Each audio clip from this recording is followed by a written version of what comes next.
Video ஆரம்பிக்கும் போதே ஃப்ரேம்ல நான் இந்த போஸ்ட்ல இருக்கிறத பார்த்தோன்னே இந்த படம் எனக்கு எப்படி இருக்குங்கிறத பாதி பேர் கண்டுபிடிச்சிருப்பீங்க.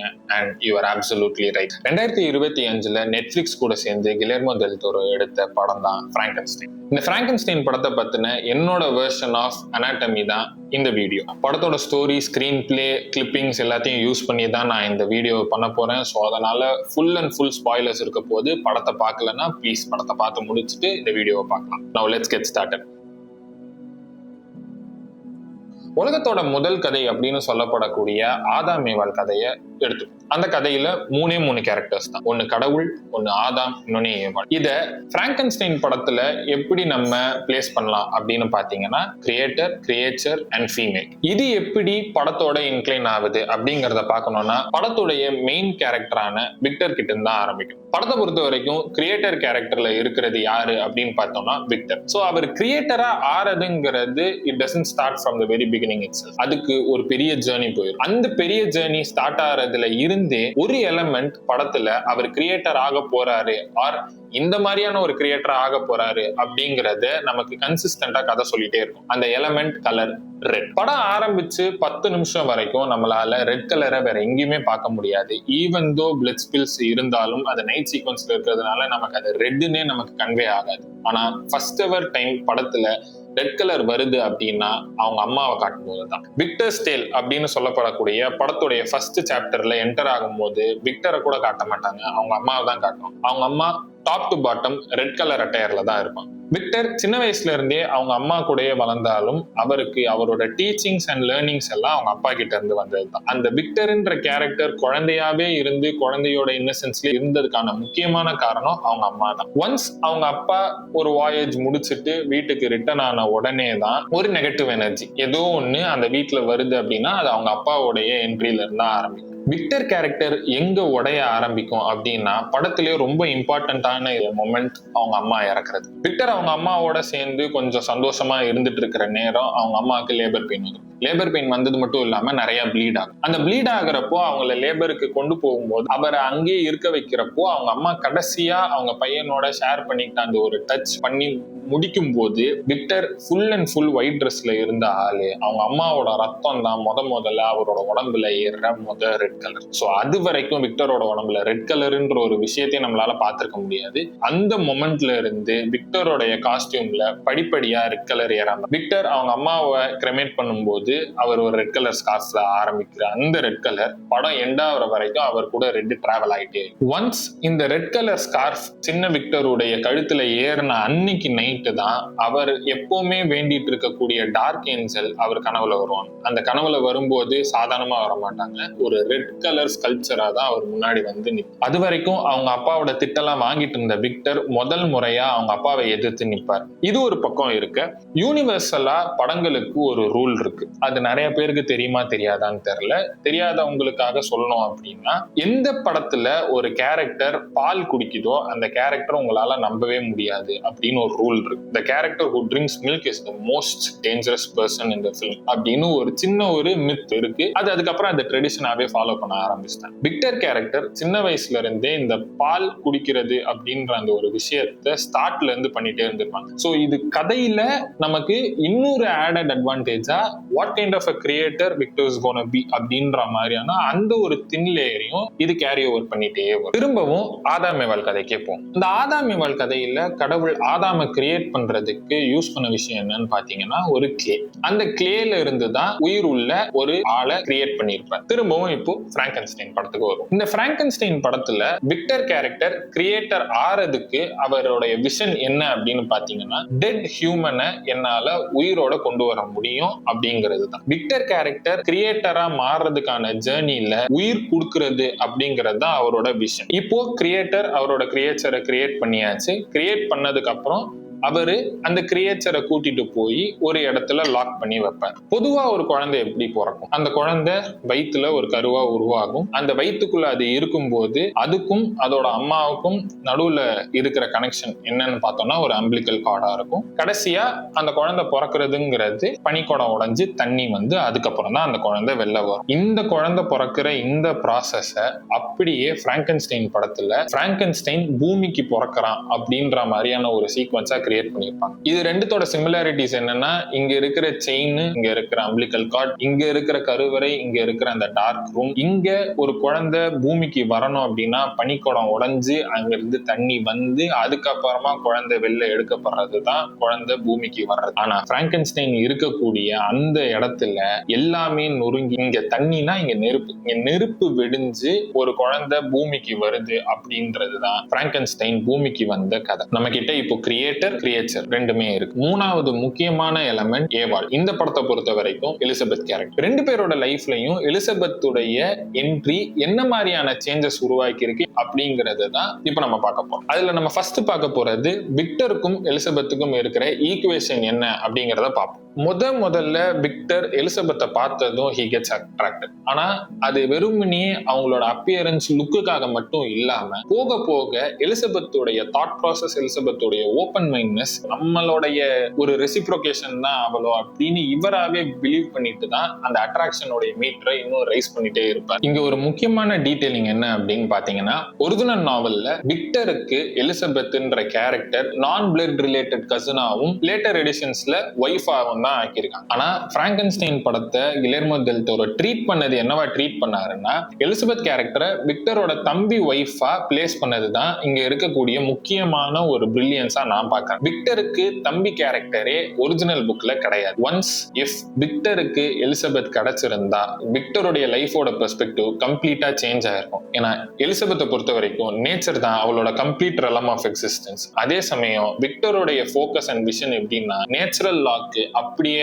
ஆப்போசிட்டா இருக்கு. சோ இந்த ஒரு ஈக்குவேஷன் இந்த கேரக்டர்ஸோட டென்ஷனை இன்னும் அதிகமா பில்ட் பண்ணுது. அதுல முக்கியமான சீன் எங்க அப்படின்னு பார்த்தோம் அப்படின்னா, திரும்பவும் கதை சொல்ற எலமெண்டான ரெட் கலர் விக்டரோட லைஃப்ல எலிசபெத் மூலமாவும் வருது. ஃபர்ஸ்ட் எவர் டைம் எலிசபெத்தை பார்த்து பேசி முடிச்சிட்டு அவரோட விஷன்ல மூவ் பண்ணி போயிட்டு இருக்கும்போது விக்டர் எப்படி எலிசபெத்தை பார்ப்பாரு அப்படின்னா, ஒரு சிவப்பு கலர் கொடைய பிடிச்சிட்டு நடந்து போறப்போதான். சோ அந்த ரெட் கலர் கொடைய பார்த்து அவ பின்னாடி ஃபாலோ பண்ணி அங்க இருந்து அவங்க ரெண்டு பேருடைய ஒரு சின்ன டிராவல் நமக்கு ஸ்டார்ட் ஆகும். ஃபர்ஸ்ட் எவர் டைம் விக்டர் அவரோட மனசுல இருக்கிற ஆசையை எலிசபெத் கிட்ட ஷேர் பண்ற அந்த பர்டிகுலர் மொமெண்ட்ல எலிசபெத்தோட காஸ்டியூம் என்னவா இருக்கும்னு பாத்தீங்கன்னா, இது வரைக்கும் ரெட் ஆங்காங்கி எலமெண்டா இருந்த எலிசபெத்தோட காஸ்டியூம் ஃபர்ஸ்ட் எவர் டைம் கொஞ்சம் அதிகமான ரெட்ல இருக்கிறது. அப்போ அந்த பர்டிகுலர் காஸ்டியூம்ல ஒரு முக்கியமான டீடைலிங், அந்த பர்டிகுலர் சீன்ல எலிசபெத் விக்டருடைய லேபுக்கு வந்து இருக்கும்போது ஒரு ஹியூமன் ஸ்பெசிமனை ஸ்க்ரௌச்டான ஒரு பொசிஷன்ல டைப் பண்ணி அவருடைய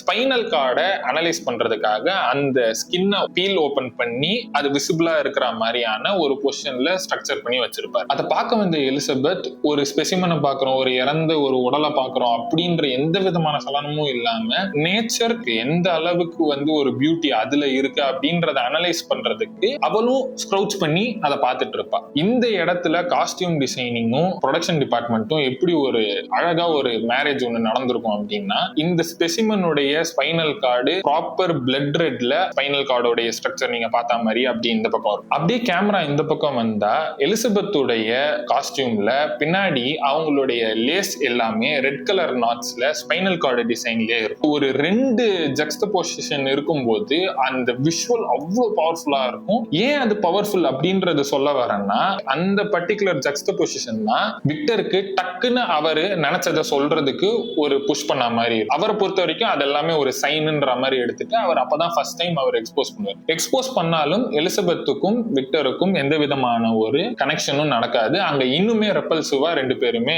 பிரிய வேண்டிய ஒரு சிச்சுவேஷன் வந்துடும். ஆனா என்னதான் பிரிஞ்சிருந்தாலும் அந்த ஜக்ஸ்டபோசிஷன் அவர் பார்த்ததுக்கும் இப்ப அவர் எக்ஸ்பீரியன்ஸ் பண்ண அந்த ஒரு சின்ன செப்பரேஷனுக்கும் அவர் மைண்ட்ல டக்குன்னு அரைஸ் ஆகிற தாட் என்ன அப்படின்னா, நர்வஸ் சிஸ்டம்ல இருக்கக்கூடிய ஸ்பைனல் ஏரியாக்கும் இங்க இருக்கிற ஸ்பைனல் கார்டுக்கும் கனெக்ஷன்ஸை மாத்துவார். அந்த கனெக்ஷன்ஸ் மாத்துறதுக்கான இன்ஸ்பிரேஷன் எலிசபெத்தோடைய காஸ்டியூம்ல பின்னாடி இருந்த லேசஸ். இந்த பாயிண்ட்ல இருந்து கிரியேட்டருக்கும் எலிசபெத்துக்கும் இருக்கக்கூடிய ஈக்குவேஷன் முடிஞ்சிடும். ஏன் முடிஞ்சிடும் அப்படின்னு சொல்றேன்னா, இதுக்கு மேல அவருடைய ஃபோக்கஸ், அவருடைய விஷன் எல்லாமே கிரியேஷன் மேல மட்டும்தான் இருக்கும். சோ இப்போ நம்ம அடுத்த டைமென்ஷன் எங்க போறோம் அப்படின்னா, கிரியேஷன் அண்ட் எலிசபெத்.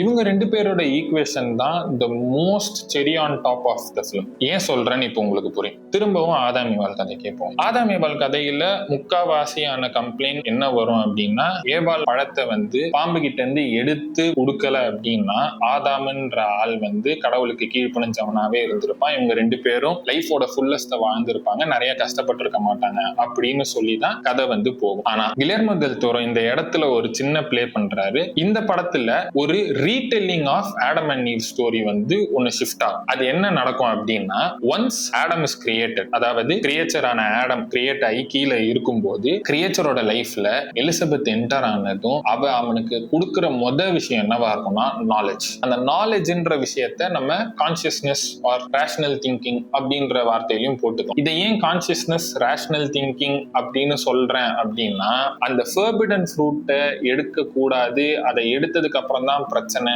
ஒன்ஸ் இவங்க 2 பேரும் அந்த பழத்தை சாப்பிட்ட அப்புறம் தான் நம்ம வந்து நிர்வாணமா இருக்கும், நமக்கு ட்ரெஸ் தேவை, நமக்கு வந்து சிவிலைசேஷன் தேவை அப்படின்ற அந்த ஜெனசிஸ் அங்க இருந்து ஸ்டார்ட் ஆயிரும். அதே மாதிரியான ஒரு கான்சியஸ்னஸ் தான் ஒன்ஸ் எலிசபெத் கிரியேச்சரோட லைஃப்ல என்டர் ஆனதும் கொடுக்குறாங்க. இதுல ரொம்ப பியூட்டிஃபுல்லான ஒரு சீன் என்ன அப்படின்னா, இப்ப எலிசபெத் அப்படின்றத கிரியேச்சருக்கு டீச் பண்ணணும். அந்த டீச் பண்றதுக்கு எலிசபெத் கிரியேச்சரோட கையை எடுத்து அவங்களுடைய வாய்ஸ் பாக்ஸ்ல இப்படி வச்சு இப்படிதான் சவுண்ட்ஸ் கிரியேட் ஆகுது அப்படின்னு சொல்லணும். இதை அழகா சொல்லணும் அப்படின்னா, ஆடம்கே ஆடம் ஆப்பிள் எங்க இருக்கு அப்படின்னு சொல்லி கொடுக்கிற ஒரு மொமெண்ட் தான் அந்த சீன். அவ்வளவுதான். அந்த சீனே வந்து அங்க ஆப்போசிட்ல இருக்கிறது ஆடம். ஈவ் இந்த இடத்துல இருக்கா, ஈவ் ஆடம்கே ஆடம் ஆப்பிள் எங்க இருக்கு, அது என்ன பண்ணும் அப்படிங்கறத சொல்லி கொடுக்குற மாதிரியான ஒரு சீன் தான் அந்த பர்டிகுலர் சீக்வன்ஸ். அந்த பர்டிகுலர் சீக்வன்ஸ் நடந்ததுனால மட்டும்தான் ஃபர்ஸ்ட் எவர் டைம் விக்டருக்கு பயம் கிரியேட் ஆகும். எப்படி பயம் கிரியேட் ஆகும் அப்படின்னா, விக்டர் இந்த கிரியேச்சரை கொல்ல வரும்போது விக்டர்ன்றதை தவிர ஒரு வார்த்தை எக்ஸ்ட்ராவா சொல்லு, நான் உன்னை உயிரோட விடுறேன் அப்படின்னு சொல்லி முடிச்சு விக்டர் தான் திரும்ப சொல்லணும். சொல்லி முடிச்சு ஒரு 10 அடி அவன் எடுத்து வச்ச அப்புறம் எலிசபெத்னு சொல்லணும். அந்த நேரம் கிரியேட்டரான விக்டர் ஈகோ இல்லாம இருந்திருந்து அந்த இடத்துல அவன் ஒரு ஹியூமனா யோசிச்சிருந்தான் அப்படின்னா அவன் தண்டிச்சிருக்க மாட்டான். ஆனா அவன் அந்த இடத்துல கடவுளா யோசிச்சதுனால மட்டும்தான் எலிசபெத் கொடுத்த நாலேஜை இவன் பொசஸ் பண்றான் அப்படின்றதுக்காகவே இவன் உயிரோட இருக்கக்கூடாது கொல்ல ஆரம்பிப்பார். சோ அந்த 2 பேரோட ஈக்குவேஷன் திரும்பவும் நம்மளை கூட்டு போய் ஆடம் அண்ட் ஈவ் ஸ்டோரிய ஒரு வேற பெர்ஸ்பெக்டிவ்ல பாக்குற மாதிரியான ஒரு பிளேஸ்மெண்ட்ல வச்சதுதான் இந்த கம்ப்ளீட் சீனுடைய ஸ்ட்ரக்சரா இருக்கும். படத்துடைய ரொம்ப சோல்ஃபுல்லான ஈக்குவேஷன் அப்படின்னா அது கிரியேட்டர் அண்ட் த கிரியேஷன். இந்த ஈக்குவேஷன் நமக்கு ஏன் ரொம்ப இம்பார்ட்டன்ட் அப்படின்னா, விக்டர் அவருடைய சைல்ட்ஹுட் டேஸ்ல ஒரு சின்ன டாய் வச்சு விளையாடுவார். அந்த டாய் என்ன டாயா இருக்கும்னு பாத்தீங்கன்னா, ஒரு பிரெக்னன்ட் உமனுடைய டைசெக்ஷன் மாதிரி இருக்கும். ஸோ அதுல அந்த டம்மி எடுத்துட்டு அது உள்ள இருக்கிற பேபியோட ஊம்பு எடுத்துட்டு மேக்னெட்டிக் பீஸ் மாதிரி அது திரும்ப வச்சு ஒரு பில்டிங் பிளாக் மாதிரி பண்ணலான்ற மாதிரியான ஒரு ஸ்ட்ரக்சர்ல இருக்கும். அதே டாய் எப்போ திரும்பவும் ரெப்ளிகேட் ஆகும் அப்படின்னு பாத்தீங்கன்னா, இந்த கிரியேச்சரை உருவாக்கும் போது ஒன்ஸ் அகைன் அந்த டாயை திரும்பவும் எடுத்து ஒரு வாட்டி பார்ப்பார். இந்த டாய்க்கும் இந்த கிரியேச்சருக்குடைய ஈக்குவேஷனுக்கு என்ன ஒற்றுமைன்னா, அவர் உயிர் கொடுக்கிறது, ஹி இஸ் கிவிங் பர்த் அப்படின்ற நம்ம முன்னாடி சொன்ன அதே விஷயத்துடைய ஒரு மெட்டபோரிக்கலான ஒரு எலமெண்ட் தான் அந்த பொம்மையும். ஸோ டிரெக்டருக்கு இந்த படத்தை பொறுத்த வரைக்கும் அவரோட பர்சனல் அனாலிசிஸா அவர் சொன்ன விஷயம் இன்னுமே நம்மளை டீப்பா யோசிக்க வைக்கும். அவரை பொறுத்த வரைக்கும் பிராங்கன்ஸ்டைன் படமும் பினோக்கியோ படமும் ஒண்ணுன்னு ஒரு அனாலிசிஸ் சொல்லுவார். 2 கதையிலையுமே அந்த அப்பா தான் கிரியேட்டரா இருந்திருப்பாரு, பையன் தான் கிரியேச்சரா இருந்திருப்பாரு. இந்த மாதிரியான லேயர்ஸ், பிலாசபிஸ் இது எல்லாமே இந்த வீடியோல டிஸ்கஸ் பண்றதுக்கான கிரெடிட்ஸ் யாருக்கு போய் சேரும் அப்படின்னா, ஒரு 7 வயசு பையன் ஒரு புக்கை படிச்சுட்டு அந்த புக்ல இருக்கிற கதையை அண்டர்ஸ்டாண்ட் பண்ணி அந்த புக்கை என்னைக்காவது ஒரு நாள் நான் வந்து படமா பண்ணுவேன்னு சொல்லி 61 வயசுல அந்த படத்தை பண்ணி முடிச்ச கிலெர்மோ டெல் டோரோக்கு தான் மொத்த கிரெடிட்ஸும் போகும். இந்த வீடியோ பார்த்து முடிச்சுட்டு டைம் இருக்கிறப்போ பிராங்கன்ஸ்டைன் படத்தை இன்னொரு வாட்டி ரீவாட்ச் பண்ணும்போது நீங்க முன்னாடி பார்த்ததை விட ஒரு 2% என்ரிச் ஆன ஒரு எக்ஸ்பீரியன்ஸ் கிடைக்கும்னு நம்புறேன். With that hope, bye by.